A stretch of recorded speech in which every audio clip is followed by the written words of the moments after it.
Hello everyone. आज की class में हम करने वाले हैं आपका इतिहास, यानी कि कार्तिकेयपुर तक हमने कर लिया था, उससे आगे कंटिन्यू करते हैं। कुमाऊं में चंद राजवंश और उसका उदय। इस वाले पोर्शन को मैं कोशिश करूंगी कि हिस्ट्री जो है इसको एक ही पार्ट में ख़त्म कर दिया जाए, क्योंकि काफ़ी एग्ज़ाम भी है। सबसे पहले पुलिस कांस्टेबल का एग्ज़ाम है। अगर आप में से कोई पुलिस कांस्टेबल के लिए फैक्ट यहाँ से कुछ नई चीज़ों को देख रहे हैं तो उसकी भी हेल्प हो जाए। चंद वंश की स्थापना चंपावत के राजबूंगा किले से मानी जाती है और चंदों का मूल निवास प्रयाग में गंगा पार झूसी था, ऐसा माना जाता है। काली कुमाऊं चंपावत का उपनाम रहा है और चंदवंश के इतिहास स्रोत बालेश्वर मंदिर में क्रांचल देव का लेख और चमोली का गोपेश्वर का त्रिशूल लेख, पिथौरागढ़ के आनंद पाल का बास्ते ताम्रपात्र, इनसे जो है इसके इतिहास की जानकारी मिलती है। मजेड़ा ताम्रपत्र से चंद व बम शासकों के संबंध का पता चलता है और बास्ते ताम्रपात्र मांडलिक राजाओं की सूची से रिलेटेड है। पाभी ताम्रपत्र का संबंध चंद शासक विजयजन से रहा है। मोनाकोट ताम्रपात्र चंद शासकों के करों से संबंधित है और चंदों की प्रारंभिक राजधानी चंपावत में चंपावती नदी के तट पर है ना, और बाद में परिस्थिति और बाद में से जो है अल्मोड़ा राजधानी बनाई गई। देवी सिंह या देवी चंद के समय देवीपुर राजधानी बनाई गई थी और चंदों के समय राजमहल को चौमहल कहा जाता था। चंद राजाओं की वंशावली मानोदय काव्य में दी गई है। तो ये पूछे जाते हैं, यहाँ से फैक्टर टू फैक्टर पूछा जाता है। नेक्स्ट यहाँ पर आपका जो पूछा जाता है वो है सोमचंद। स्टार्ट करते हैं। यहाँ पर पहले आइएगा तो देखो भाई, यहाँ पे हम कर रहे हैं सोमचंद। चंद वंश की स्थापना को लेकर इतिहासकारों में मतभेद तो रहा है, लेकिन अनुमानतः कत्यूरी शासन के अवसान पर ही क्या हुआ है, चंद शासन की उत्पत्ति हुई। मतलब जब कार्तिकेयपुर राजवंश समाप्ति की ओर रहा है तभी चंदों की यहाँ पर उत्पत्ति हुई। सोमचंद चंदवंश की स्थापना 1020 से 1025 के बीच की गई है सोमचंद के द्वारा। चंद वंश का संस्थापक सोमचंद। सोमचंद भगवान शिव का उपासक था। 10वीं शताब्दी लोहाघाट के आसपास सुई राज्य था जिस पर ब्रह्मदेव शासन कर रहा था। बद्रीदत्त पांडे कहते हैं कि सोमचंद 27 आदमियों को लेकर श्री बद्री नारायण की यात्रा पर आए हुए थे, जिसे काली कुमाऊं के सूर्यवंशी शासक ब्रह्मदेव ने 15 बीघा जमीन दहेज में दी। ब्रह्मदेव ने अपनी बेटी का विवाह सोमचंद से कराया और दहेज स्वरूप चंपावत की कोतवाल छावनी भेंट की थी। सोमचंद ने चंपावत में राजबूंगा किले का निर्माण कराया और इस किले से सोमचंद ने चंदवंश की स्थापना करी थी। सोमचंद कन्नौज नरेश का भाई था, जो प्रयाग के शासक चंदपाल फुर का वंशज, जिसकी राजधानी कन्नौज हुआ करती थी। एटकिंसन वॉल्टन बद्रीदत्त पांडे ने चंदों का मूल निवास प्रयाग के निकट झूसी बताया, जबकि इलियट के अनुसार चंदों का मूल निवास कहाँ है, झांसी माना है। तो किसके अकॉर्डिंग किसने क्या कहा है, ये इस तरीके के क्वेश्चन आपके पूछे जाते हैं एग्जाम्स में। सोमचंद ने 4 किलेदार नियुक्त किए, कार्की, बोरा, तड़ागी, चौधरी। ये पूछे जाते हैं कि सोमचंद ने 4 किलेदार नियुक्त किए थे, उनमें से कौन एक है, इनमें से कौन एक है, कौन नहीं है। कौन है इस तरीके से। तो यहाँ पर कार्की, बोरा, तड़ागी और चौधरी ये क्या थे, किलेदार नियुक्त किए थे सोमचंद ने। मूलतः नेपाल के थे, जिन्हें चाराल या चार आल कहा जाता। तो मतलब जो ये किलेदार नियुक्त किए थे 4, इनको चाराल या चार आल कहते थे और मूलतः कहाँ के थे, नेपाल के थे। सोमचंद ने सबसे पहले दोनकोट यानी कि दोणकोट के रावत राजा को हराया, परास्त किया। सोमचंद ने मेहरा और फर्थियालों को मंत्री व सेनापति बनाया, जिसका मुख्य सेनापति कालू तड़ागी था। ये पूछा जाता है कि कालू तड़ागी जो थे ये किसके मुख्य सेनापति हुआ करते थे। एग्जाम्स में कई बार आया हुआ है, इसलिए ज़रूर ध्यान रखिएगा। मेहरा लोग कटोलगढ़ व फर्थियाल लोग डुंगरी में रहते थे। मेहरा कहाँ, कटोलगढ़, और जो फर्थियाल लोग थे वो कहाँ पर रहते थे, डुंगरी में। सोमचंद ने विधिवत रूप से पंचायती राज व्यवस्था चलाई थी। तो आपसे पूछा जा सकता है विधिवत रूप से किसने पंचायती राज व्यवस्था चलाई। सोमचंद ने ग्रामों में बूढ़ा और सयानों की नियुक्ति की थी। वो कौन सा चंद राजा था जिसने ग्रामों में बूढ़ा और सयानों की नियुक्ति की थी। अतः कुमाऊं में पंचायती राज व्यवस्था का जनक किसको माना जाता है, सोमचंद को। अब यहीं से आपके ना स्टेटमेंट वाले क्वेश्चन कहीं और से नहीं बनते, यहीं से बनते हैं, ठीक है। तो ये सारी चीज़ों को आप लोग ज़रूर ध्यान रखिएगा कि भाई, और साथ ही साथ जो है यहाँ पर अगर बात करते हैं चंद शासक सोमचंद ने समाज को कितने भागों में बांटा था, 8 वर्गों में इसने डिवाइड किया। सोमचंद जो है वो डोटी के राजा को क्या दिया करता था, टैक्स दिया करता था।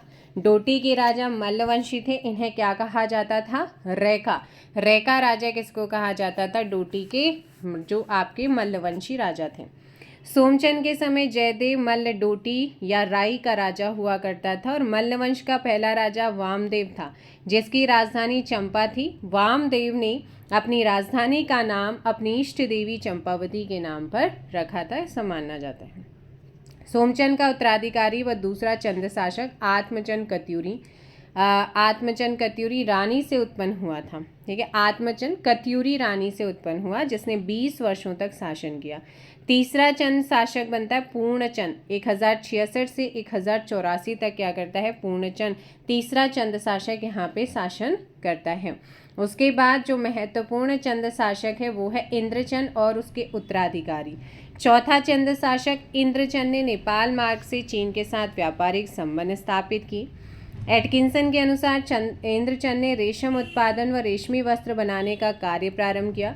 रेशमी वस्त्रों के रंग को पक्का करने के लिए कुमाऊं में झूठी खबरें फैलाने की प्रथा थी, जिसे पटरंग वाली कहा जाता है। तो अब यहाँ से क्वेश्चन आपका क्या बन सकता है कि रेशम उत्पादन और रेशमी वस्त्र बनाने का कार्य किस चंद शासक ने शुरू किया था, तो चौथा चंद शासक इंद्रचंद ने शुरू करा। इंद्रचंद राजा बहुत घमंडी माना जाता है, जो अपने को किसके समान मानता था, इंद्र के समान मानता था।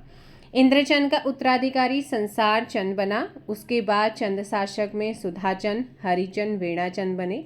वीणाचंद कुमाऊं का विलासी राजा। सो आपसे पूछा जाता है कि वो कौन सा चंद राजा था जिसे कुमाऊं का क्या कहा जाता था, विलासी राजा, जिसको खस राजाओं ने हराया था। वीरचंद ने खस राजाओं को हराकर पुनः राज्य पर कब्जा किया। अशोक चल के समय चंद शासक वीरचंद था, जिसकी मृत्यु 1206 में हुई। वीरचंद्र का उत्तराधिकारी नरचंद लगभग 1236 में क्या बैठता है, गद्दी पर बैठता है। उसके बाद अशोक चल की बात करते हैं। डोटी के राजा अशोक चल ने कमादेश पर या काली कुमाऊं व केदार भूमि पर आक्रमण कर कत्यूरी राज्य के कुछ भागों को अपने अधीन कर लिया था। अशोक चल के आक्रमण की जानकारी 1191 है ना, और गोपेश्वर त्रिशूल और 1209 के बाड़ाहाट त्रिशूल लेख से मिलती है। तो यहाँ से पूछा जा सकता है कि अशोक चल के आक्रमण की जानकारी कहाँ से मिलती है, यहाँ इस लेख से किसकी जानकारी मिलती है। पुरुषोत्तम सिंह के बोधगया शिलालेख में अशोक चल को क्या खसदेश का राजाधिराज कहा गया है।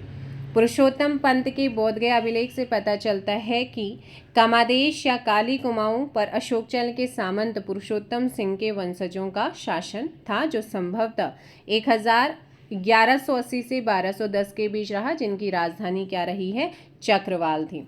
गोपेश्वर लेख में अशोक चल को गौड़ वंश या एवं बैरात कुल व नेपाल के दुलू का निवासी बताया गया और बौद्ध धर्म का अनुयायी बताया गया।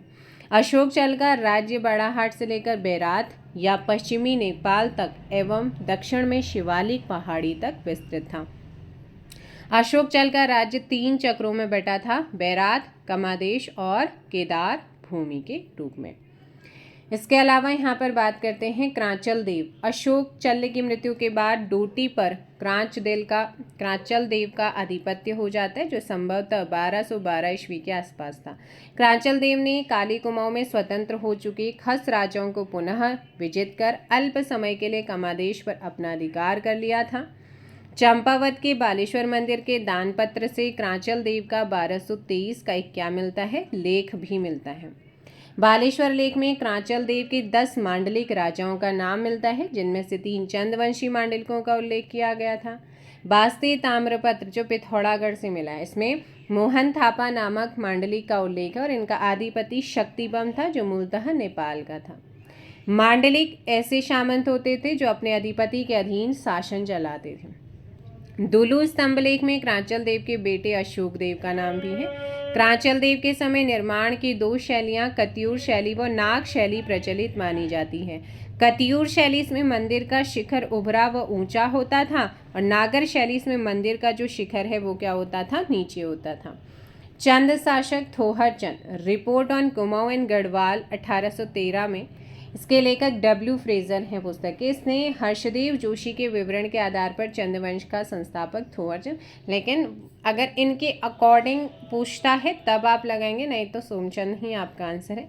किंगडम ऑफ नेपाल 1881 के लेखक फ्रांसिस हैमिल्टन ने लिखा कि थोहरचंद झूसी से आकर नेपाल राजा के यहाँ नौकरी करता था। हर्षदेव जोशी थोहरचंद को कुमाऊं के चंद्रवंश का संस्थापक मानते हैं।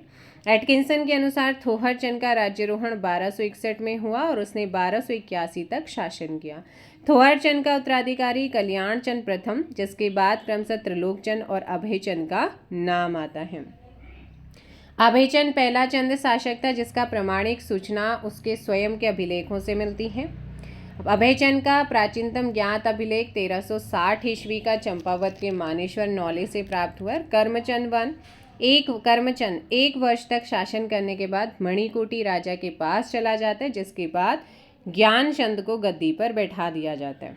चंद शासक गरुड़ ज्ञानचंद, 29वां चंद शासक गरुड़ ज्ञानचंद 1365 से 1420 तक शासन किया, जो चंद राजाओं में सर्वाधिक क्या था, राजाओं में सर्वाधिक क्या था यहाँ पे समय तक शासन किया है। 1378 ईस्वी का ताम्रपत्र मिला जिसमें अभयचंद का वार्षिक श्राद्ध ज्ञानचंद के द्वारा कराने का विवरण मिलता है। ज्ञानचंद पहला चंद शासक था जो दिल्ली दरबार गया, ये महत्वपूर्ण है, जिसके समय दिल्ली का सुल्तान फिरोज शाह तुगलक था, ये बहुत ज़्यादा महत्वपूर्ण है।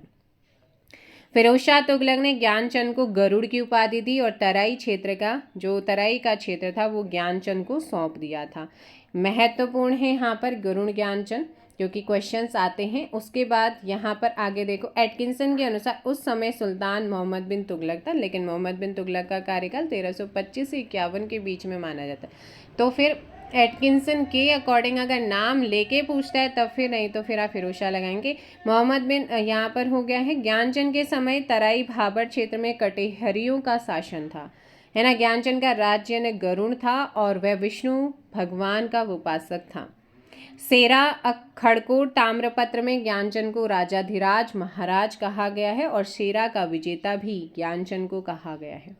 मझेड़ा ताम्रपत्र के अनुसार ज्ञानचंद के समय पर एक मात्र सामंत राजा विजयबम हुआ करता था। गोबासा ताम्रपत्र में ज्ञानचंद ने 1418 ईस्वी में देवराज तिवाड़ी को एक ग्राम की वृत्ति दान में की थी। दरबारी व्यक्ति जस्सा कमलेखी ख्वास के कहने पर नीलू कठैत के 2 बेटों की आंखें निकलवा देता है। नीलू कठायत ज्ञानचंद का वीरवान सेनापति था। यहाँ से क्वेश्चन आता है कि वीरवान सेनापति जो ये नीलू कठायत है किसका वीरवान सेनापति था? ज्ञानचंद का, जो कपरौली गांव का रहने वाला था, जिसे राजा ने कुमैया खिल्लत दी थी, जो एक प्रकार की पोशाक होती थी। गरुड़ ज्ञानचंद का उत्तराधिकारी हरचंद और द्वान चंद थे। उसके बाद उद्यान चंद, गरुड़ ज्ञानचंद ने नीलू कठायत को धोखे से मार दिया, है ना। जिस अत्याचार पूर्ण कार्य से उद्यान चंद को आत्मग्लानि हुई, जिस कारण उन्होंने कई स्थानों में मंदिर और नौलखा बनवाए। बद्रीदत्त पांडे के अनुसार उद्यान चंद ने चंपावत में बालेश्वर का मंदिर बनाया था और 1 साल की मालगुजारी तमाम प्रजा की माफ कर दी थी। 1423 ईस्वी के बालेश्वर मंदिर ताम्रपत्र का संबंध विक्रम चंद से था, जिसने उद्यान चंद द्वारा शुरू बालेश्वर मंदिर का कार्य पूर्ण कराया, जिसमें ब्राह्मण कुंज शर्मा तिवारी ने क्या किया था? योगदान दिया था। बालेश्वर ताम्रपत्र में उद्यान चंद ने गुजराती ब्राह्मण कुंज शर्मा तिवारी भूमिदान, है ना, कुंज तिवारी को भूमि की दान की बात सामने आई है, जिसमें साक्षीगण के रूप में पंतन वीसी का उल्लेख मिलता है, जिसका अर्थ है वर्तमान के संदर्भ में कचहरी। सिरा क्या था चंदकाल में? तो सिरा का अर्थ भोजन या खीर होता है, जो वर्तमान डेडी हाट में स्थित था और डोटी के मल्ल शासकों के अधीन था ये क्षेत्र। सिरा के मल्ल स्वयं को राई या रेका राजा कहते थे। यहाँ मल्ल वंश का संस्थापक जगतमल को माना जाता है। भारती चंद के समय डोटी या नेपाल के शासक जयमल या यक्षमल था, जिन्होंने सिरा को अपने राज्य में मिलाकर इसे पर्वत डोटी कहा है। भारती चंद के समय सिरा में कल्याण मल्ल का शासन माना जाता है। सिरा में भारती चंद ने डुंगरा बसेड़ा को अपना सामंत अपॉइंट किया था। डुंगरा बसेड़ा के बाद मदन सिंह और राय सिंह सामंत अपॉइंट होते हैं। और बसेड़ों ने 1452 से लेकर 1539 तक शासन किया। 1539 ईस्वी में डोटी के राजा राईमल सिरा का शासक बना, जो सिरा का 11वां शासक था। इसके बाद शोभामल सिरा का शासक बनता है। शोभामल ने अपनी बेटी का विवाह बालो कल्याण चंद के साथ किया। कल्याण चंद के बेटे रुद्रचंद के समय हरिमल शिरा का शासक था, जिसे रुद्रचंद ने 1590 में पराजित किया। रुद्रचंद ने थल विजय के उपलक्ष्य में यहाँ पर शिव मंदिर बनाया था। रुद्रचंद ने सिरा में भूमि का विधि पूर्वक क्या करवाया है, बंदोबस्त भी करवाया था। सिरा से मल्लों का प्राचीनतम ताम्रपत्र 1353 ईस्वी का प्राप्त हुआ है। इसके बाद चंद शासक भारती चंद की बात कर लेते हैं। 35वां चंद शासक भारती चंद 1437 ईस्वी तक गद्दी में बैठता है, जिसका कार्यकाल 1437 से 1477 तक रहा। भारती चंद के पवाड़े कुमाऊं इतिहास में प्रसिद्ध रहे। पवाड़ों में भारती चंद व कुमाऊं की वीरांगना भागा धोन्यायन के द्वंद्व युद्ध का वर्णन मिलता है। भारती चंद वंश का सबसे पराक्रमी व साहसी राजा था। भारती चंद ने डोटी की दास्ता से छुटकारा पाने के लिए डोटी राज्य पर अटैक किया। भारती चंद की सेना या कटक में सभी जाति एवं धर्म के लोग थे। डोटी आक्रमण के दौरान चंद सेना का पहला पड़ाव सोर के कटकुनौला में और दूसरा पड़ाव काली नदी के किनारे बाली चौड़ में था। भारती चंद ने 12 वर्षों तक डोटी पर घेरा डाला था। भारती चंद को डोटी पर विजय 1451 से 52 में मिली। हुड़ैती ताम्रपत्र के अनुसार भारती चंद ने 1451 ईस्वी में एक गांव दान में देने का वर्णन मिलता है। डोटी अभियान के तहत नायक जाति की उत्पत्ति हुई थी।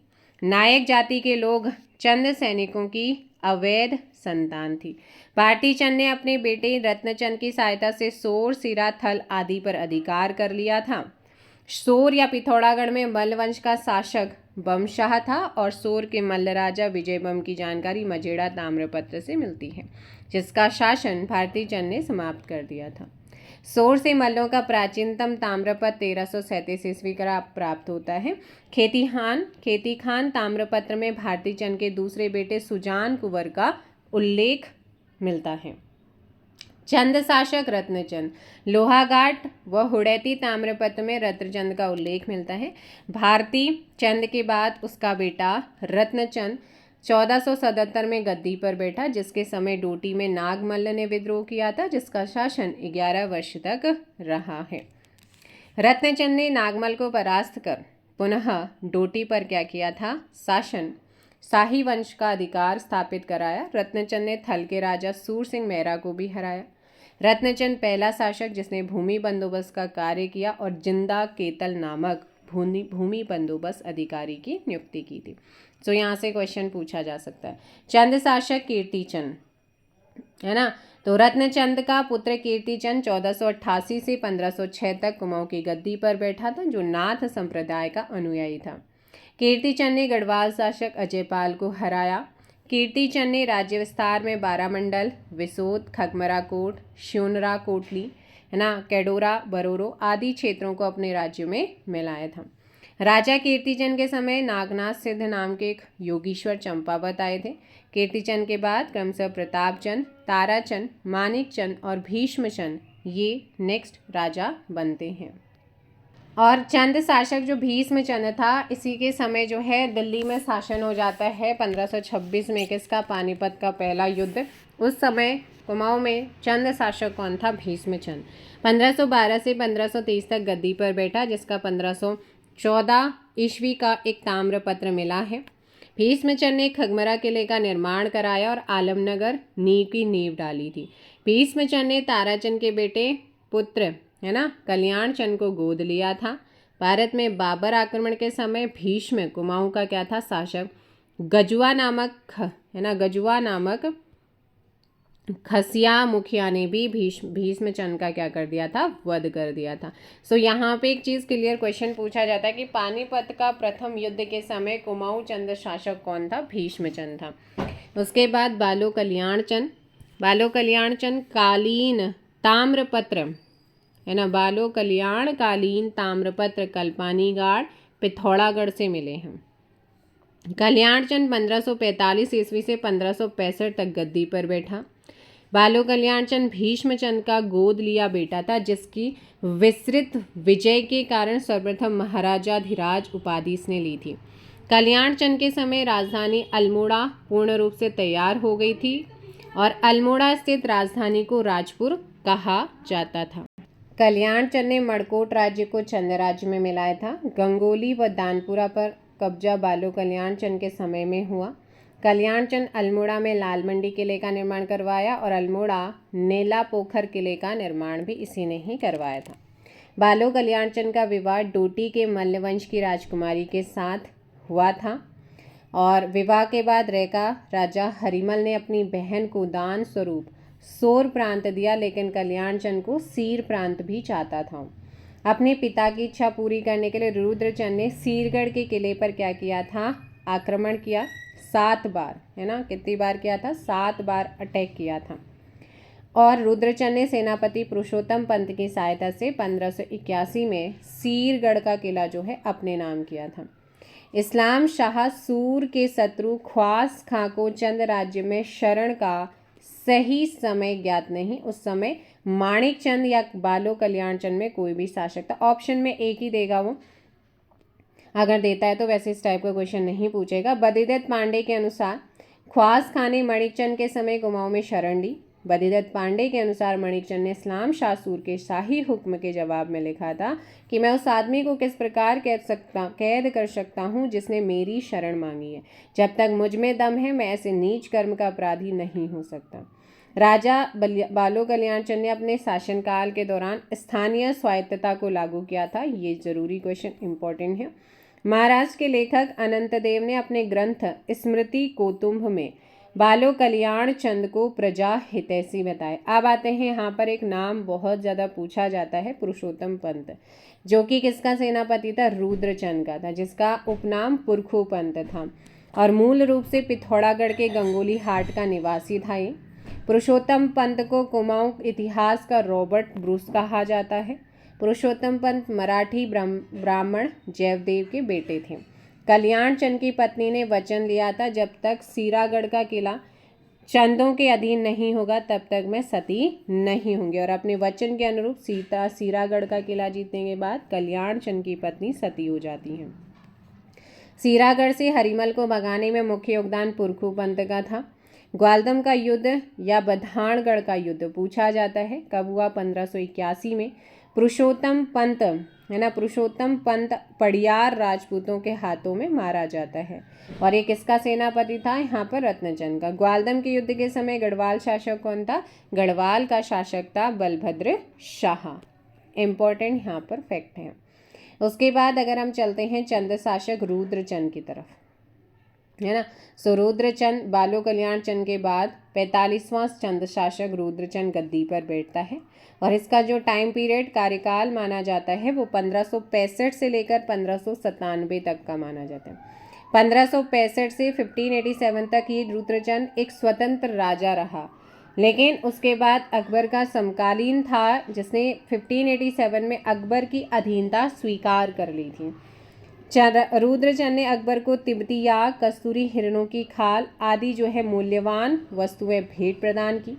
अकबर ने रुद्रचंद को 84 माल प्रगना का फरमान दे दिया और उसे तब से जमींदार कहना प्रारंभ किया था।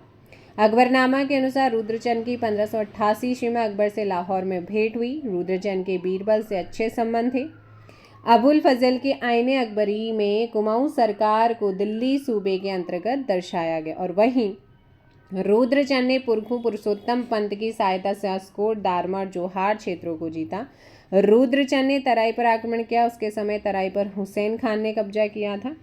रुद्रचंद ने तराई में रुद्रपुर नगर एवं अल्मोड़ा में मल्ला महल की स्थापना की और महल के अंदर रामशिला मंदिर भी बनाए। ये पूछा जाता है मल्ला महल किसने बनाया, रुद्रनगर स्थापित किसने करा, रामशिला कहाँ पर है। रुद्रचंद ने गढ़वाल के सरोला ब्राह्मण यानी कि रसैया, है ना, रसैया की बाती कुमाऊं में चौथानी ब्राह्मणों की मंडली भी बनाई थी। सो पूछा जाता है कि चौथानी ब्राह्मणों की मंडली किसने बनाई थी। चौथानी ब्राह्मणों के नीचे पचबिड़िये या तिथानी व उनके नीचे हलिये या पितलिये ब्राह्मणों के वर्ग बनाए गए। औली ब्राह्मणों के वर्ग का कार्य ओले पड़ने पर सतर्क करना था। औली ब्राह्मणों के लिए गांव में अनाज के रूप में दस्तूर निर्धारित किए गए और घरों का कार्य करने के लिए छौड़े यानी कि पुरुष दास और छौड़ियाँ महिला दास की नियुक्ति की गई थी। जब सिरा के विजय के बाद अस्कोट, दारमा व जोहार रुद्रचंद के अधीन हो गए थे। सिरा डेडीहाट से रुद्रचंद के भूमि संबंधी क्या मिले हैं? डॉक्यूमेंट, दस्तावेज प्राप्त हुए हैं। रुद्रचंद ने सामाजिक व्यवस्था सुधार के लिए त्रैवणिक धर्म निर्णय नामक पुस्तक लिखवाई। इसमें ब्राह्मणों के गोत्र और उनके पारस्परिक संबंधों का वर्णन किया। रुद्रचंद ने समस्त सामान्य जनता के लिए पौड़ी 15 बिस्वा कहा। चंदों के समय भूमि के मालिक को थातवान कहते थे। गांवों से अनाज का 1/6 भाग वसूल कर राजधानी पहुंचाने का कार्य कैनी खसों को दिया जाता था। रुद्रचंद ने राज्य के कुछ युवाओं को संस्कृत अध्ययन के लिए कश्मीर व काशी भी भेजा था। रुद्रचंद के समय 4 संस्कृत ग्रंथों की रचना हुई। त्रैवणिक धर्म निर्णय, सैनिक शास्त्र, ययाति चरित्रम एंड उषा राग गोदय। सैनिक शास्त्र जो ये पक्षी आखेट पर आधारित पुस्तक है। रुद्रचंद विश्व इतिहास का पहला शासक जिसने स्वयं मल्ल युद्ध में उतरकर राज्य का प्रसार किया था। कुर्मांचल में रुद्रचंद को हर्ष शिलादित्य के नाम से जानते थे।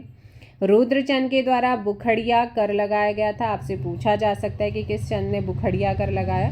रुद्रचंद व मुगल सेनापति के मध्य इक्का युद्ध हुआ जिसे रुद्रचंद ने रुद्रचंद जीता था और रुद्रचंद के डेडीहाट यानी कि सिरा से भूमि संबंधी दस्तावेज भी प्राप्त हुए। हरिमल को परास्त करने के उपलक्ष्य में रुद्रचंद ने थल में शिव मंदिर बनाया था, ऐसा माना जाता है। रुद्रचंद के बाद 46वां जो राजा बनता है वो लक्ष्मीचंद। रुद्रचंद के बाद 1597 में इसका छोटा पुत्र लक्ष्मीचंद गद्दी पर बैठा जिसका नाम मानोदय काव्य में लक्ष्मण मिलता है। मोनाकोट ताम्रपत्र में लक्ष्मीचंद का नाम लक्ष्मण मिलता है। लक्ष्मीचंद को लखुली विराली उपनाम से ये क्वेश्चन पूछा जाता है भाई, लखुली विराली के नाम से क्यों किसे जाना जाता है? लखुली विराली नाम इसलिए था क्योंकि वह मुगलों के सम्मुख क्या बन जाता था? भीगी बिल्ली बन जाता था। वैसे तो शेर बन के रहता, जैसे मुगलों के सामने जाता था वैसे भीगी बिल्ली हो जाता। जहांगीरनामा में लक्ष्मीचंद को सबसे धनी शासक कहा गया। लक्ष्मीचंद ने गढ़वाल पर 7 बार असफल अटैक किए और 8वां आक्रमण के समय गढ़वाली सेनापति खतर सिंह मारा जाता है और ये सक्सेस हो जाता है। लक्ष्मीचंद ने न्योवाली व विस्टावली नामक कचहरियाँ बनाई जिसमें न्योवाली कचहरी समस्त जनता के लिए और विस्टावली कचहरी फौजदारी मामलों में न्याय के लिए बनाई गई थी। लक्ष्मीचंद ने बड़े बड़े बाग बगीचे लगवाए जिसमें प्रमुख नरसिंह बाड़ी, कबीना और लक्ष्मेश्वर आदि बगीचे रहे। लक्ष्मीचंद ने किसी टमटा को 1 अधाली या 8 नाली जो है भूमि में दान भी दी थी, भूमि दान करी थी। रौत बहादुरी के पुरस्कार के रूप में दी जाने वाली जमीन हुआ करती थी चंदों के टाइम पे। लक्ष्मीचंद के समय करों के भय से लोग साग सब्जियां छतों पर उगाते थे। ऐसा पूछा जाता है कि वो कौन सा चंद शासक था जिसके भय से लोग साग सब्जियों को छतों पर उगाते थे? जूलिया व सिरती नामक कर ना, ये बहुत ही ज़्यादा महत्वपूर्ण है। जो टैक्स है जूलिया और सिरती, ये किसने लगाया था? लक्ष्मीचंद ने ही लगाया था। लक्ष्मीचंद ने बागेश्वर के बागनाथ मंदिर का जीर्णोद्धार 1602 में करा। लक्ष्मीचंद के समय राज्य कर्मचारियों की 3 श्रेणियां बनाई गई थी जिसमें सरदार परगने का शासक होता था, फौजदार सेना का अधिकारी होता था, नेगी राज्य के छोटे कर्मचारी होते थे जो सरदार व फौजदार के अधीन कार्य करते थे। इन्हें अनाज के रूप में दस्तूर यानी कि नेग मिलता था। लक्ष्मीचंद के समय राजा के राजसी कपड़े, जूते, निजी हथियार रखने वाले को सेजवाल कहा जाता था जिसकी रखवाली के लिए अलग से अधिकारी की नियुक्ति होती थी। ठटवाल नामक कर्मचारी का कार्य गाय भैंस से ताजा दूध, दही व मक्खन दरबार में पहुंचाना होता था। अब एक नाम आता है शक्ति गोसाई का। शक्ति गोसाई जन्म से अंधे होने के कारण इन्हें कुमाऊं का धृतराष्ट्र कहा जाता है। सो आपसे क्वेश्चन ये यहाँ से पूछा जाता है कि कुमाऊं का धृतराष्ट्र किसको कहते हैं? शक्ति गोसाई। शक्ति गोसाई लक्ष्मीचंद का बड़ा भाई था, इसीलिए यहाँ पर गिवन है। लक्ष्मीचंद के समय नागरिक प्रशासनिक व्यवस्था इनकी नीतियों से निर्धारित होती थी। दारमा घाटी के सौका जनजाति के अधिकार एवं कर्तव्य निर्धारित किए और उनसे बंदोबस्त के बदले अनेक तिब्बती वस्तु राज दरबार में पहुंचाने का करार भी किया। इन्होंने राजधानी में बंदोबस्ती कार्यालय की स्थापना करी थी। ठीक है, तो ये सारी चीज़ें शक्ति गोसाई। अब आते हैं लक्ष्मी चंद के उत्तराधिकारी। लक्ष्मी चंद के बाद दलीप चंद जो है वो राजा बना, जिसने 1621 से 1624 तक शासन किया। और क्षय रोग यानी कि आपका तपेदिक यानी कि टीबी के कारण क्या हो जाती है, दलीप चंद की मृत्यु हो जाती है, डेथ हो जाती है, निधन हो जाता है। दलीप चंद के बाद विजय चंद राजगद्दी पर बैठता है और एटकिंसन के अनुसार विजय चंद का विवाह आधुनिक बुलंदशहर स्थित अनूप शहर के बड़गुजर की बेटी से हुआ। विजय चंद के समय राज सत्ता सुखराम कार्की और पीरू गोसाई के हाथों में थी। सामाजिक संबंधों के कारण सुखराम कार्की ने विजय चंद को मरवा दिया था और विजय चंद की हत्या के बाद मेहरा और फर्थियाल संघर्ष प्रारंभ हुआ, जिसमें मेहरों की जीत होती है। मेहरा धड़े ने ही त्रिमल चंद को शासक बनाया। त्रिमल चंद ने सुखराम कार्की को मरवा दिया और पीरू गोसाई को देश निकाला दे दिया था। पीरा सम्मल विद्रोह त्रिमल चंद के शासनकाल में हुआ। त्रिमल चंद ने 1630 में जागेश्वर में मूर्ति स्थापित की। त्रिमल चंद ने ही काकू वामोर युद्ध जो कि 1634 में महिपति शाह को हराया था और उसे मुक्ति प्रदान की। 1625 ईस्वी में विजय चंद की मृत्यु के बाद त्रिमल चंद का राज्यारोहण हुआ, जिसका कार्यकाल 1625 से 1638 तक रहा। गढ़युड़ा ताम्रपत्र में त्रिमल चंद को युवराज कहा गया, जिसने 1616 ईस्वी से 1621 ईस्वी तक युवराज के रूप में काम किया। त्रिमल चंद का सेनापति गढ़युड़ा था। विजय चंद की हत्या के पीछे रसोइयों का हाथ था, इसलिए त्रिमल चंद ने कपरौली के कठैतों को रसोइया नियुक्त किया और साथ साथ रसोई के नियम भी बनवाए गए थे।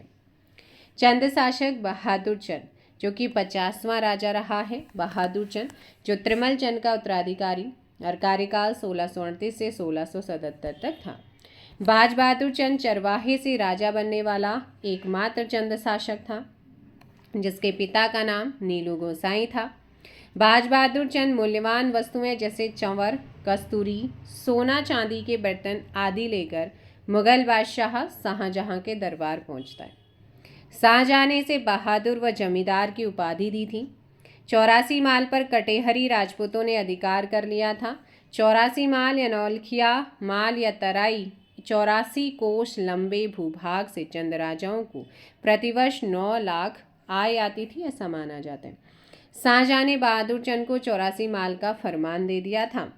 एटकिंसन कहते हैं कि बाज बहादुर मुगल दरबार को खुश रखने के लिए प्रत्येक परिवार से 1 रुपये क्या लेता था, टैक्स लेता था। बाज बहादुर चंद ने तराई क्षेत्र में बाजपुर नगर की स्थापना करी। बाज बहादुर चंद के पंवार राज्य पर विजय के प्रतीक रूप में नंदा देवी की मूर्ति गढ़वाल से लेकर अल्मोड़ा किले में स्थापित है। मुगल बादशाह ने गढ़वाल आक्रमण के समय 1655 में खलीखुल्ला के नेतृत्व में सेना भेजी, जिसकी मदद बाज बहादुर ने की। अब ये पूछा जाता है, बहादुर चंद के पंवार राज्य पर विजय के प्रतीक के रूप में नंदा देवी की मूर्ति गढ़वाल से लाकर अल्मोड़ा में स्थापित किसने की है? बाज बहादुर चंद ने की। और ये PYQ में आपका UK SSC के अंदर पूछा गया क्वेश्चन है। मुगल बादशाह ने गढ़वाल आक्रमण के लिए 1655 में खलीखुल्ला के नेतृत्व में सेना भेजी, जिसकी मदद किसने करी? बहादुर चंद ने करी। बाज बहादुर चंद ने कत्यूरी राजकुंवरों के गढ़ मनीलागढ़ पर आकर अटैक किया, जिसके बाद कत्यूरी कुंवरों ने गढ़वाल की पूर्वी भाग पर लूटपाट मचे, जिनको भगाने के लिए तीलू रौतेली को हथियार उठाने पड़े थे। उससे आगे चलते हैं। यहाँ पर देखिएगा, बाज बहादुर चंद ने तिब्बत पर अभियान करके हुणियों का दमन किया और मानसरोवर यात्रा और भोटिया व्यापार को बाधाओं से मुक्त किया था। बाज बहादुर ने कैलाश मानसरोवर के तीर्थ यात्रियों के लिए 1673 में गुंठ भूमि दान दी। पूछा जाता है कि भाई गुंठ भूमि किसने दान दी, कब दी, किनके लिए दी? बाज बहादुर चंद ने भोटिया व सौकाओं द्वारा तिब्बत को दी जाने वाली दस्तूर पर रोक लगा दी थी। गुंठ भूमि क्या होती है? वो भूमि होती है जिसे मंदिरों की देखभाल और उनके खर्चे होने वाले अनाज आदि की व्यवस्था हेतु पुजारी को दी जाती थी। बाज बहादुर चंद ने 1669 में सोर की यात्रा की और उस समय सोर को खड़ायत का परगना कहा जाता था। सोर में उर्ग गांव को भारती चंद ने सदानंद जोशी को दे रखा था। ताम्रपत्र में सदानंद जोशी को लटोला राठ कहा गया। बहादुर चंद ने रतन जोशी को उर्ग गांव के बदले तल्ला रयासी में एक जूला जमीन दी। बाज बहादुर चंद ने भोटियों और हुणियों तिब्बतियों से सिरती नामक कर लिया। कुमाऊं में जजिया कर लगाने वाला एकमात्र चंद राजा था। पिथौरागढ़ के थल में एक हथिया देवाल बाज बहादुर चंद ने बनाया, जिसकी बनावट एलोरा के कैलाश मंदिर के समान है। ये महत्वपूर्ण है। एक हथिया देवाल किसने बनाया, कहाँ बनाया और किसके समान माना जाता है? बाज बहादुर चंद ने घोड़ाखाल में गोलू देवता का मंदिर बनाया, महत्वपूर्ण है। एवं हरिया डुंगरी में शिव मंदिर का निर्माण कराया। बाज बहादुर चंद का एक चित्र न्यूयॉर्क संग्रहालय में रखा गया। पूछा जाता है कि किसका चित्र जो है वो न्यूयॉर्क संग्रहालय में बाज बहादुर चंद्र की उम्र के अंतिम वर्षों में एक कहावत है कि बरस भयो 80 बुद्धि गई नसी। बाज बहादुर चंद के समय डोटी राजा देवपाल था। बाज बहादुर चंद ने दरबार को मुगल दरबार के अनुरूप बनाने का प्रयास किया और कर्मचारियों का नामकरण काम स्वरूप किया, जैसे पानी भरने वाले को पनेरू, मंदिरों की रक्षा करने वाले को मठपाल, राज परिवार को जगाने वाला हरबोला। बाज बहादुर चंद ने जजिया कर के समान व्यक्ति कर एवं पोल टैक्स लगाया था। बाज बहादुर चंद को तराई भाबर का फरमान मिलने के बाद उसने वहां शासन की सुविधा के लिए तराई क्षेत्र को पट्टी और ग्रामों में बांटा था। बाज बहादुर चंद ने मांगा कर भी लगाया था, यानी कि मांगा कर भी आपका चंदों के काल का है। फिर आता है उद्योत चंद। बाज बहादुर चंद की मृत्यु के बाद 1678 में उद्योत चंद गद्दी पर बैठता है। उद्योत चंद को इतिहासकार रुद्र दत्त ने तपस्वी शासक बताया, जिसका शासनकाल 1678 से 1698 तक रहता है। उद्योत चंद को धाई माता की बीमारी थी, इसका राजवैद्य वरदेव जोशी था। उद्योत चंद का प्रथम सेनापति हीरू देवबा था। उद्योत चंद का दूसरा सेनापति शिरोमणि जोशी था, जिसे सोर का नेगी भी कहा जाता है। बद्रीदत्त पांडे ने उद्योत चंद को सबसे प्रतापी शासक माना। उद्योत चंद के समय मेदिनी शाह ने दूनागिरियम द्वारा हाट पर अटैक किया था। उद्योत चंद ने 1678 में बधानगढ़ का किला जीता। बधानगढ़ के युद्ध में चंद सेनापति मैसू शाह मारा जाता है। उद्योग चंद ने राज्य में स्थायी सैनिक छावनी बनाई। उद्योग चंद के समय मराठा राजकवि मतीराम चंद दरबार में आया था, जिसने फूल मंजरी नामक ग्रंथ लिखा। राजकवि मतीराम मराठा शासक शाहू के दरबार में राजकवि हुआ करते थे। उद्योग चंद के समय रुद्रपुर के क्षेत्र को तराई भाबर कहा जाता था और उद्योग चंद ने कोटा भाबर में आम के बगीचे लगाए। उद्योग चंद ने तल्ला महल, रंग महल का निर्माण कराया था। उद्योग चंद ने त्रिपुरा सुंदरी मंदिर एवं पार्वतीश्वर मंदिर अल्मोड़ा में बनाया। उद्योग चंद के समय माल का सिकदार जगन्नाथ बरे व सिरा का सिकदार गंगाराम था और सिरा को वल्ली डोटी कहते थे। उद्योग चंद ने दसें का छाजा या दसरा भवन का निर्माण अपने महल में किया था। ठीक है। उद्योग चंद ने बरारो में सोमेश्वर महादेव का मंदिर बनवाया था। उद्योग चंद के समय लाल मंडी किले में रिद्धिगिरी गोसाई बाबा रहते थे, जिनका राजा से अच्छे संबंध थे। उद्योग चंद का ड्योटी अभियान भारती चंद के बाद दूसरा चंद राजा, जिसने डोटी पर आक्रमण किया और डोटी विजय के बाद उद्योग चंद 1682 में प्रयाग के रघुनाथपुर घाट में स्नान करने लगा। उद्योग चंद की अनुपस्थिति में डोटी राजा देवपाल ने काली कुमाऊं पर कब्जा कर लिया था। उद्योग चंद ने 1683 में डोटी की ग्रीष्मकालीन राजधानी अजमेरगढ़ पर अधिकार किया, जिस अभियान में चंद सेनापति हीरू देवबा मारा जाता है, जिसके वंशजों को राजा ने 8 गांव रौत या बहादुरी में दिए थे। डोटी के राजा की शीतकालीन राजधानी जुराइल दिपाइल कोट हुआ करती थी, जो सेठी नदी के किनारे पर स्थित है। 1688 में उद्योग चंद ने खैरागढ़ के किले पर अधिकार किया, जिसके बाद खैरागढ़ की संधि देवपाल के साथ होती, जिसमें डोटी नरेश को दान कर देने के लिए बाध्य किया था।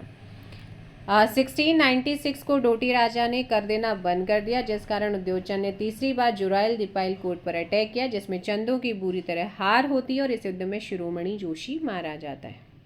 उद्योग चंद ने युद्ध न करने का वचन लेकर शांति की तलाश में चला गया था।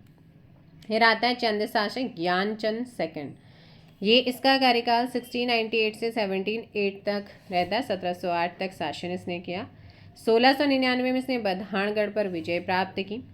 ज्ञानचंद सेकंड ने बधानगढ़ से नंदा देवी की स्वर्ण प्रतिमा अपने साथ लेकर अल्मोड़ा के नंदा देवी मंदिर में स्थापित की। ज्ञानचंद सेकंड के समय गढ़वाल राजा फतेह शाह ने चंद्रराज के पाली परगने को लूटा था। 1703 में दुदोली का युद्ध ज्ञानचंद सेकंड व फतेह शाह के बीच होता है। 1704 में ज्ञानचंद डोटी पर अभियान अपने पिता उद्योचन की हार का बदला लेने के लिए हुआ।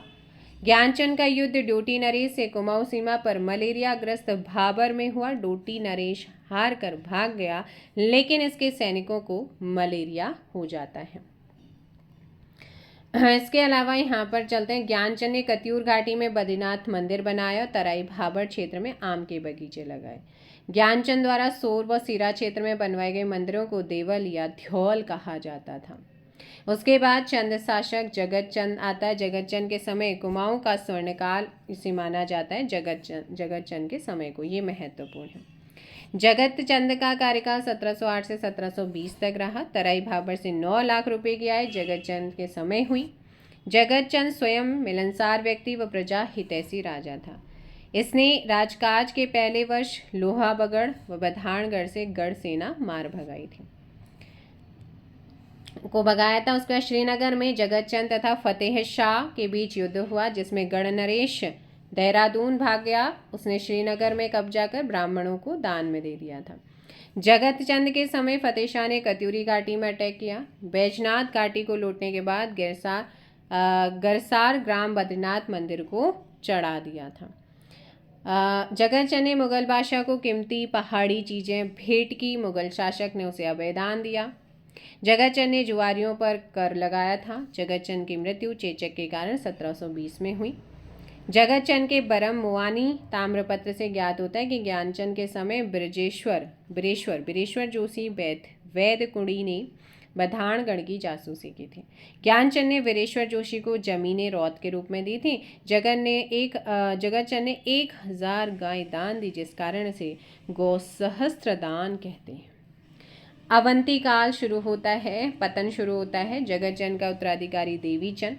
1720 से चंद्रवंश का अवनति काल चंद के जगत चंद के जाने के बाद इनका पतन शुरू होता है। देवी चंद ने 1720 से 1726 तक शासन किया। विक्रमादित्य बनने के चक्कर में देवी चंद ने काफ़ी धन बर्बाद किया, जिस कारण से कुमाऊं का विक्रमादित्य कहते हैं। देवी चंद को कुमाऊं का मोहम्मद बिन तुगलक कहते हैं, क्योंकि इसे पागल बादशाह कहा जाता था। मोहम्मद बिन तुगलक को श्रीनगर जीतने के असफल प्रयास में देवी चंद ने एक पहाड़ी को विजित कर उसका नाम फतेहपुर रखा था। देवी चंद ने रोहिला सरदार दाऊद खान को अपना सेनापति अपॉइंट किया था। देवी चंद के समय काकड़ी घाट में बाबा हर्षदेव पुरी रहते थे, जो देवी चंद को देबुआ कहकर पुकारते थे। देवी चंद की हत्या उसके बिस्ट दरबारियों में मणिक बिस्ट और उसके पुत्र पूरनमल ने की। देवी चंद के बाद अजीत चंद, कल्याण चंद, दीप चंद, मोहन चंद, प्रद्युमन चंद, विशिव चंद और अंतिम राजा महेन चंद कुमाऊं की गद्दी पर बैठता है। अजीत चंद के समय पूरनमल और उसके बेटे मानिक चंद गौड़ बिस्ट के अन्यायपूर्ण शासन को कुमाऊं में गेंडा गर्दी कहते हैं। चंद शासक आता है कल्याण चंद चतुर्थ।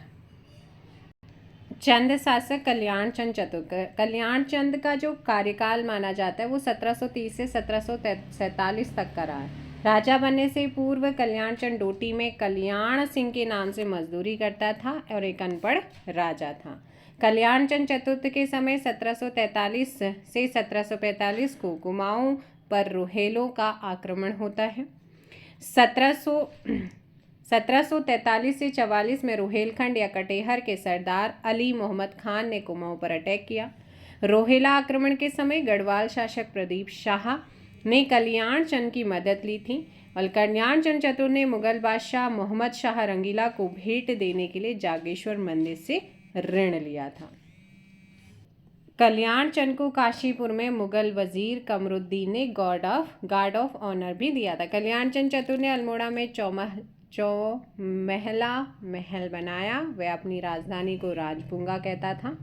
कल्याण चंद ने लच्छी गोसाई मनराल को सयानाचारी सौंपी, जो 16 गांवों का सयाना होता था। कल्याण चंद चतुर्थ के समय बलिराम चौधरी लेखक था। कल्याण चंद चतुर्थ के समय अवध के नवाब मंसूर अली खान ने कुमाऊं के तराई पर अधिकार किया और शिवदेव जोशी को बंदी बनाया था। कल्याण चंद्रोदयम पुस्तक के लेखक कवि शिव हैं, जो कल्याण चंद का राजकवि माना जाता है। राजा बनने के बाद कल्याण चंद ने गर्दी शासन के नायक पूरनमल एवं मानिक चंद को मारने के आदेश दिए थे। जीवन के अंतिम समय में कल्याण चंद चतुर्थ की आंखों की रोशनी चली जाती है। इसके उत्तराधिकारी में दीपचंद आता है। 1748 में दीपचंद कुमाऊं का अगला शासक बना, जिसके समय पानीपत का तीसरा युद्ध 1761 में हुआ, जिस युद्ध में मुगल बादशाह के कहने पर दीपचंद ने मराठों के विरुद्ध सैन्य टुकड़ी भेजी। पानीपत के तीसरे युद्ध में मराठाओं के खिलाफ 4000 कुमाऊनी सेनापति हरिराम और उपसेनापति बीरबल नेगी के आधिपत्य में भेजी गई। पानीपत के तीसरे युद्ध में कुमाऊं सेना पहाड़ी हथियार के साथ बहादुरी से लड़े थे, जिसके लिए एटकिंसन लिखते हैं कि पहाड़ी लोगों ने रॉकेट और हैंड ग्रेनेड ने अपना अच्छा कौशल दिखाया। पानीपत के युद्ध की समाप्ति के बाद मुगल बादशाह ने कुमाऊं सेनापति से मिलने की इच्छा प्रकट की और लूट के माल से मकना नामक हाथी, जेवरात और अन्य बहुपयोगी चीजें राजा दीपचंद को भेजी थी। दीप चंद बड़े ही मिलनसार, दयालु प्रकृति के नृपति थे। उनसे कुछ भी मांगने पर ना कहना तो जानते ही ना थे, जिस कारण उन्होंने बहुत सी जागीरें क्या दी थी, लोगों को प्रदान की थी। इसके बाद यहाँ पर देखो, राजा दीपचंद व उसके साथ उनके 2 लड़कों को सिराकोट के किले कैद करके रखा गया था, जहाँ उनकी मौत हो जाती है। तामाढोड़ का युद्ध 1755 में शिवदेव जोशी और गढ़ सेनापति नरपत गुलेरिया के बीच युद्ध हुआ, जिसमें गढ़ सेनापति सरदार नरपत गुलेरिया मारे गए। शिवदेव जोशी के मरने के बाद दीपचंद ने हर्षदेव जोशी को बक्सी बनाया था। दीपचंद के भाई मोहन चंद ने दीपचंद की गद्दी हड़प ली और हर्षदेव जोशी को बंदी बना लिया, लेकिन वह किसी तरह वहां से भाग निकलता है। हर्षदेव जोशी ने गढ़वाल के शासक ललिताशोक को कुमाऊं पर आक्रमण करने के लिए जो है आमंत्रित किया था, इन्वाइट किया था। किसने किया था, ये पूछा जाता है। बगवाली पोखर का युद्ध कब होता है, 1779 पूछा जाता है। इसमें ललित शाह की सेना मोहन चंद के बीच हुआ, जिसमें मोहन चंद लखनऊ भाग खड़ा होता है। ललित शाह ने अपने बेटे प्रद्युमन शाह को कुमाऊं की गद्दी पर बैठाया और हर्षदेव जोशी को वहां का प्रधानमंत्री अपॉइंट किया। प्रद्युमन शाह 1779 से 1786 तक कुमाऊं की गद्दी पर बैठा, जिसने स्वयं को दीपचंद का दत्तक पुत्र घोषित किया था। जयकृत शाह की मृत्यु के बाद प्रद्युमन शाह श्रीनगर आ जाता है। 1786 में गढ़वाल एवं कुमाऊं कुछ समय के लिए प्रद्युमन शाह के अधीन गया। हर्षदेव जोशी के प्रतिनिधि के रूप में कुमाऊं का क्या करता था, कुमाऊं का शासन करने लगा था। मोहन चंद ने सिंहासन खाली होने का फायदा उठाकर कुमाऊं की गद्दी फिर से हथिया ली। मोहन चंद दूसरी बार क्या बन जाता है, कुमाऊं का राजा बनता है। हर्षदेव जोशी ने सशक्त सेना तैयार कर 1786 में पाली गांव के युद्ध में मोहन चंद को हराया। हर्षदेव जोशी ने 61वें चंद शासक शिवचंद को शासक बनाया और शिवचंद को मिट्टी का महादेव कहा जाता है। किसको कहा जाता है, पूछा जाएगा। इसके बाद मोहन चंद के भाई लाल सिंह ने रामपुर के नवाब की सहायता से कुमाऊं की गद्दी हथिया ली। लाल सिंह ने मोहन चंद के बेटे महेंद्र चंद को गद्दी पर बैठाकर उसका प्रधानमंत्री बन गया था खुद। अंतिम चंद शासक महेंद्र चंद 62वां चंद शासक, यदि मोहन चंद को एक बार फिर गिने तो 61वां। हर्षदेव जोशी ने मतलब ऐसे 62वां। हर्षदेव जोशी ने गोरखा नायक बहादुर शाह को कुमाऊं पर अटैक का न्योता दिया था। हवालबाग के साधारण युद्ध में चंदों की हार के बाद 1 फरवरी 1790 को अल्मोड़ा पर गोरखाओं का कब्जा हो गया। ब्रिटिश काल में चंद राज्य 2 भागों में विभाजित हुआ, अल्मोड़ा शाखा और काशीपुर शाखा। महेंद्र चंद के बेटे प्रताप चंद को अंग्रेजों ने कुछ गांव जागीर के रूप में प्रदान की। काशीपुर शाखा में लाल सिंह के बेटे गुमान सिंह ने राज किया, जिसके दरबार में कवि गुमानी पंत थे। उत्तराखंड सांसद रहे केसी सिंह बाबा काशीपुर चंद शाखा से रिलेटेड थे। शिवदत्त जोशी कुमाऊं के कौटिल्य नाम से प्रसिद्ध इतिहासकार नित्यानंद मिश्र ने शिवदेव जोशी को कुमाऊं का शिवाजी कहा। शिवदेव जोशी कल्याणचंद चतुर्थ का क्या था, सेनापति। इनके बारे में पूछा जाता है, इसलिए इन्होंने अच्छे से वहाँ पे दे रखा है। शिवदेव जोशी ने रोहिला आक्रमण का डटकर सामना भी किया था। शिवदेव जोशी को सम्मान स्वरूप तराई भाबर का प्रबंधन दिया गया। कल्याण चंद ने शिवदेव जोशी को बख्शी की उपाधि दी। शिवदेव जोशी को अल्पवयस्क पुत्र दीपचंद का संरक्षक बनाया गया था, जिस कारण शिवदेव जोशी को कुमाऊं का बैरम खां भी कहते हैं। ये एक इम्पोर्टेंट पॉइंट आता है। इसके अलावा हर्षदेव जोशी की बात करते हैं तो हर्षदेव को हरकदेव जोशी भी कहा जाता है। हर्षदेव जोशी को कुमाऊं का किंगमेकर कहा जाता है। डब्ल्यू फ्रेजर व कैप्टन हेयरसी ने हर्षदेव जोशी को कुमाऊं का अलवारी कहा और हर्षदेव जोशी ने लगभग 8 नरेशों को गद्दी पर बैठाया। राहुल सांकृत्य ने हर्षदेव जोशी को विभीषण की संज्ञा दी। देखिएगा इस टाइप के ना क्वेश्चन पूछे जाते हैं, इसलिए आप ज़रूर ध्यान रखिएगा। और यहाँ पर बात कर लेते हैं हम कुमाऊँ में नेपाल की देन एवं संबंध। मौर्य सम्राट अशोक ने अपनी बेटी चारुमिता का विवाह नेपाल के राजकुमार देवपाल से कराया था। किरातों ने कुमाऊँ व नेपाल में साथ साथ राज किया, जिन्हें किराती व राई राजा कहा जाता था। किरातों के बाद खसों ने भी कुमाऊँ व नेपाल में शासन किया, जिनके कारण खसखुरी पासा का क्या हुआ था, विकास उद्भव हुआ। नेपाल में लिच्छवी राजवंश ने शासन किया और गुप्त सम्राट चंद्रगुप्त ने लिच्छवी राजकुमारी कुमार देवी से विवाह किया था। हर्षवर्धन व नेपाल नरेश अंशुवर्मन के बीच मैत्री भाव व्यवहार था। प्रसिद्ध संत गुरु गोरखनाथ ने नेपाल में धर्म प्रचार किया। उत्तर प्रदेश में गोरखपुर और नेपाल की गोरख पहाड़ी का नामकरण इन्हीं के नाम पर पड़ा है। अल्मोड़ा में घर घर पूजा जाने वाला गंगनाथ, जो नेपाल से साधु बनकर कुमाऊँ आए थे, वे स्वयं चंद वंशीय राजकुमार थे। प्रसिद्ध फकीर गोपीचंद नेपाल के रहने वाले थे। नेपाली भाषा नेवारी व खसकुरी का प्रभाव कुमाऊनी भाषा में दिखता है।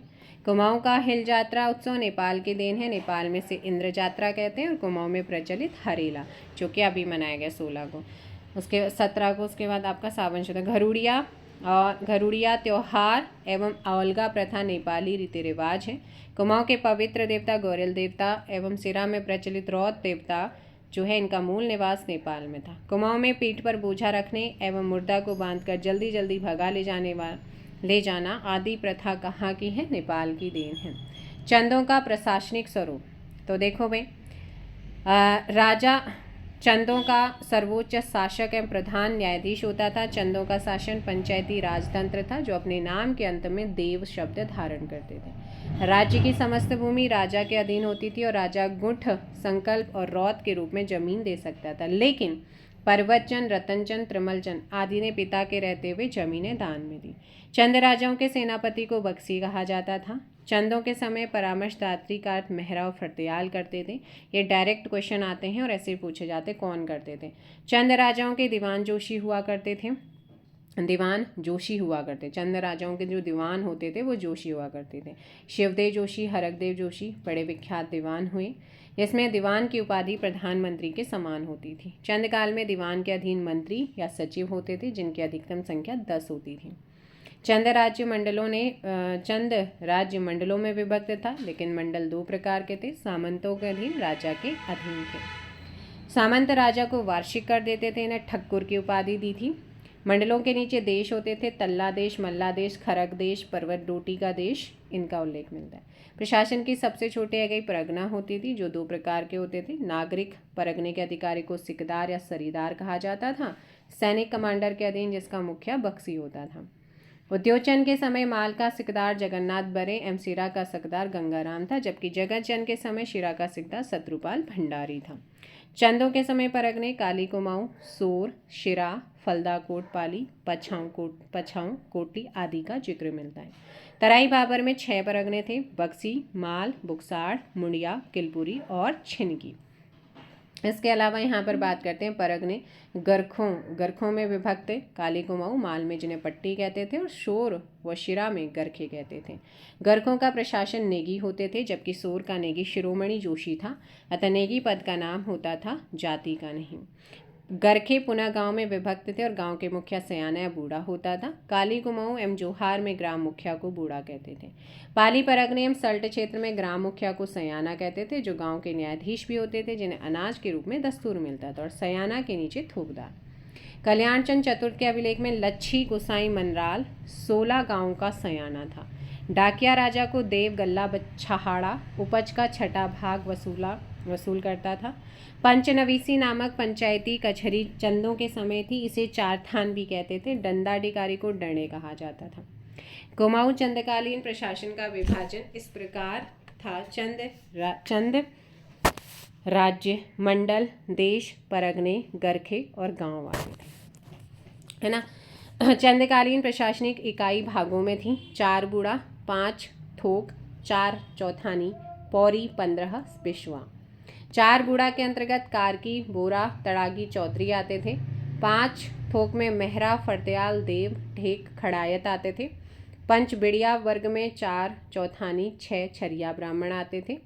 चंदकाल में सामान्य प्रजा के लिए पौड़ी 15 बिश्वा का जिक्र मिलता है और चंदों के समय सिराकोट कुख्यात कारागार था। यहाँ राजा दीपचंद एवं उनके 2 बेटों को कैद करके रखा गया था। चंदकाल में चौथानी ब्राह्मण टोली का कार्य विवाह कराना रहा।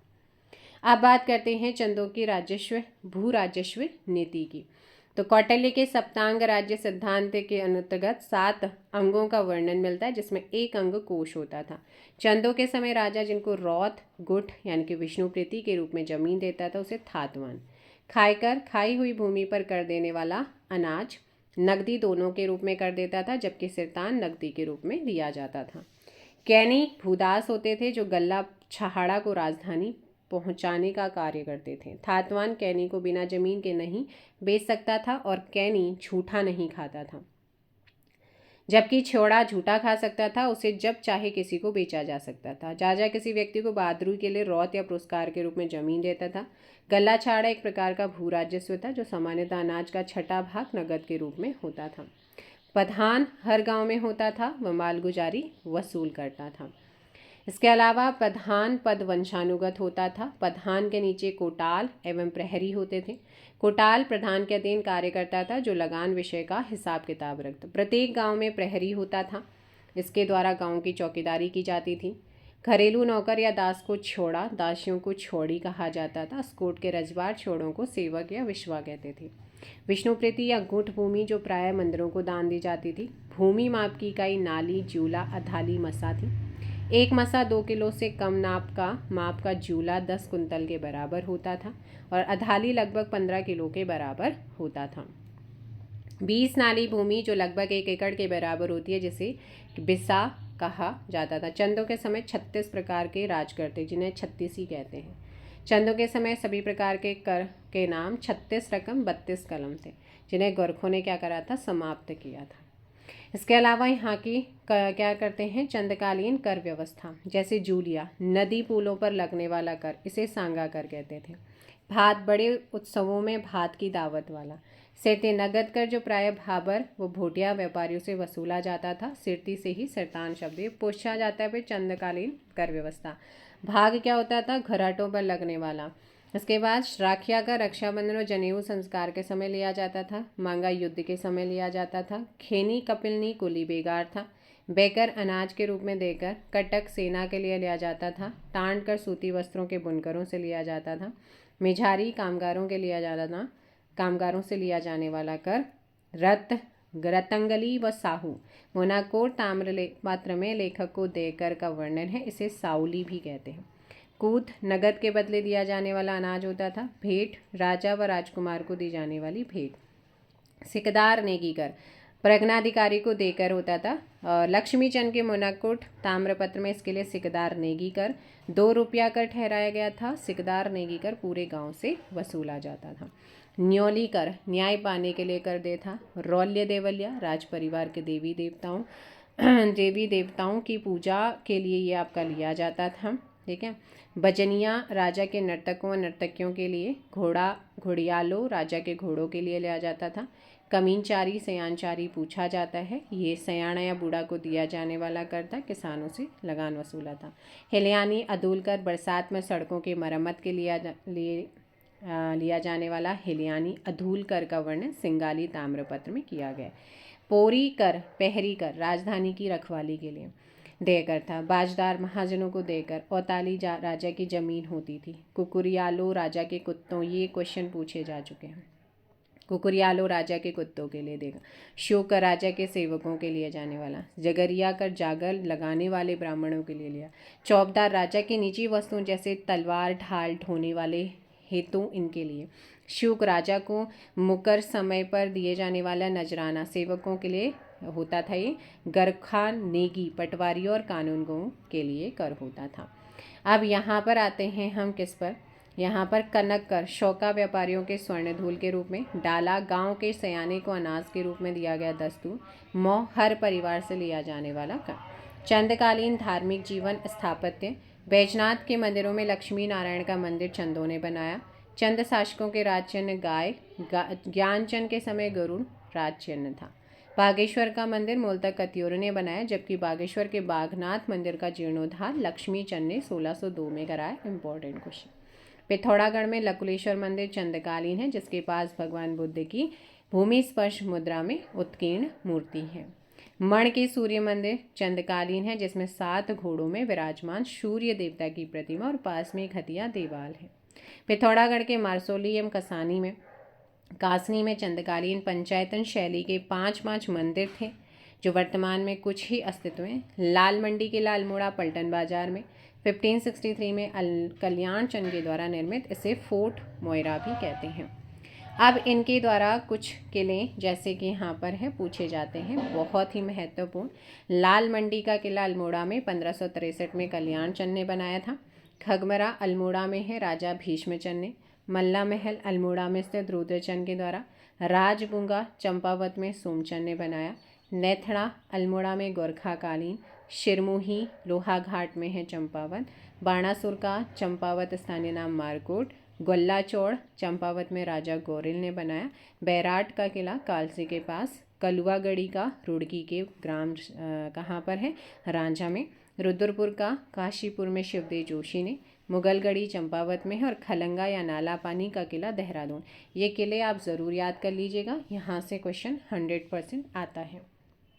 आप करते हैं इनकी प्रशासनिक व्यवस्था पहले। चंदों की प्रशासनिक व्यवस्था कैसी थी। महमूद गजनवी के आक्रमण के समय सोमचंद कुमाऊँ आया। चंदों के राजकुमार अपने आप से पहले कुंवर व गुसाई लगाते थे, लेकिन भारती चंद के जाख ताम्रपत्र में परवचन के नाम से पूर्व कुंवर लगा था और रत्नचंद के नाम के बाद कुंवर था, अतः रत्नचंद छोटा पुत्र हो सकता है। चंद राजाओं की उपाधि श्री राजाधिराज महाराजाधिराज थी। ताम्रपत्रों के उत्कीर्णों को सुनार या सुदार कहा गया।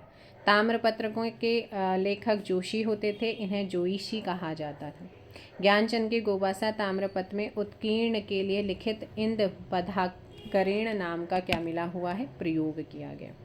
चंदों के ताम्रपत्रों में राजाओं की वंशावली नहीं मिलती है, बल्कि कतियोरियों के ताम्रपत्र में राजाओं की वंशावली मिलती है। केवल एकमात्र चंद राजा जगतचंद जिसके बरम ताम्रपत्र में उसके पिता का नाम मिलता है। चंदों की प्रारंभिक राजधानी चंपावत थी, जो काली और चंपावती नदी के तट पर थी। चंदों की दूसरी राजधानी अल्मोड़ा या आलमनगर में कोशी नदी के तट पर। चंद शासन में राजधानी के लिए बूंगा, राजापुर, राजधाई शब्द का प्रयोग हुआ है। चंदकाल में गोला बारूद रखने वाले स्थान को सेलखनिया कहा जाता था। चंदकाल में गाय बैल रखने वाले स्थान को ठाठ, जबकि मांस के लिए प्रयोग होने वाला जानवरों जैसे बकरी भेड़ आदि के लिए रखने वाले स्थान को सीकर, सीकर के अधिकारी को सिकरा या सांका कहा जाता था। यहाँ से क्वेश्चन पूछते हैं कि किसको क्या कहते थे। चंदों की सामाजिक व्यवस्था। चंद राजा अपने आप को चंद्रवंशीय राजपूत मानते थे। नाली शब्द का सर्वप्रथम प्रयोग तमिल साहित्य में मिलता है। ओझा नामक ब्राह्मण व रावत नामक राजपूत कत्यूरी राजाओं के समय जो है वो आए, जबकि कोश्यारी राजपूत का मूल निवास बंगाल था। जोशी व पंत नामक जो ब्राह्मण कुमाऊँ में महाराष्ट्र से। बसेड़े राजपूत राजस्थान के बांसवाड़े से कुमाऊँ आए। कुमाऊँ के सबसे प्राचीन देवता एड़ी व घुरुड़िया हैं। दोनों देवताओं को पशुचारकों के द्वारा पूजा जाता है। कुमाऊँ में ब्राह्मणों के 3 वर्ग थे, चौथानी, पंचबिड़िया, खस ब्राह्मण। इन्हें स्थानीय भाषा में पितलिया ब्राह्मण कहते हैं, जिनमें चौथानी ब्राह्मण श्रेष्ठतम है। राजस्थानी ब्राह्मणों के लिए ताम्रपत्र में ठक्कुर लिखा मिलता है। राजपूत भी 2 प्रकार के थे, आर्य राजपूत, खस राजपूत। आर्य राजपूत बाहरी भागों से आए थे, जिसके अंतर्गत चंद राजा के वंशज थे। वैश्य वर्ग के लिए साहू कहते थे, जबकि पौरी राजमहल की चौकीदारी करते। कुमाऊँ में उत्कीर्ण का काम सुनार व टमटा करते थे, जबकि कपड़े बुनने का कार्य राजकोली करते थे। कुमाऊँ के स्वर्णकारों द्वारा तिब्बत क्षेत्र से बोरेक्स का आयात किया जाता था। उत्तराखंड में प्रमुख प्राचीन नापतोल प्रणाली। सबसे पहले हम बात करते हैं लंबाई मापन प्रणाली। तो राज्य में भूमि मापन की 2 मुख्य इकाई हैं, मुट्ठी और नाली हैं। अगर आप वहाँ के गाँव में जाते हैं तो स्पेशली मुट्ठी और नाली में ही आपका ये होता है। 16 मुट्ठी यानी कि बीज की मात्रा 1 नाली 200 वर्ग मीटर। 2.5 नाली 1 बीघा या 40 मुट्ठी। 1 हेक्टेयर 50 नाली या 10,000 वर्ग मीटर। 1 गज 0.91 वर्ग मीटर। 45 गज 1 बिस्वा होता है। ठोस धातु आदि मापन प्रणाली। रुपये की छोटी इकाई कुड़ी होती है।